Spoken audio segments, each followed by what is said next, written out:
بكم عمي فهم لا يرجعون أو كصيب من السماء فيه ظلمات ورعد وبرق يجعلون أصابعهم في آذانهم من الصواعق حذر الموت والله محيط بالكافرين يكاد البرق يخطف أبصارهم كلما أضاء لهم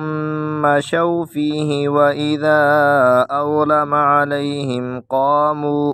ولو شاء الله لذهب بسمعهم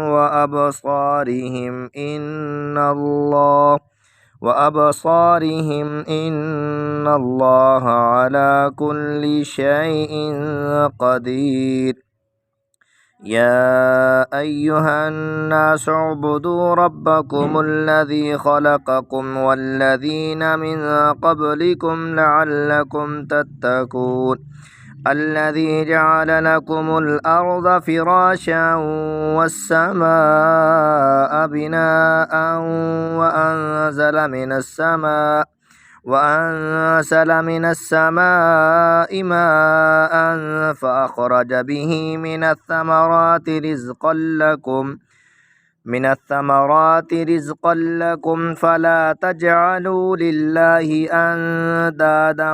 وأنتم تعلمون وإن كنتم في ريب مما نزلنا على عبدنا فأتوا بصورة من مثله وادعوا شهداءكم من دون الله إن كنتم صادقين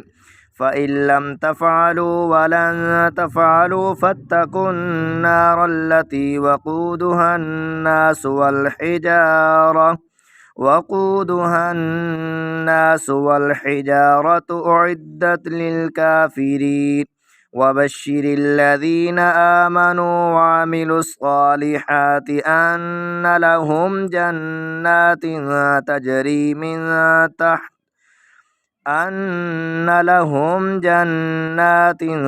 تجري من تحتها الأنهار كلما رزقوا منها من ثمرة رزقا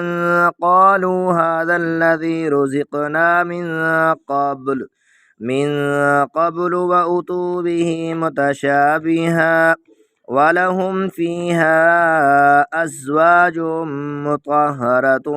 وهم فيها خالدون.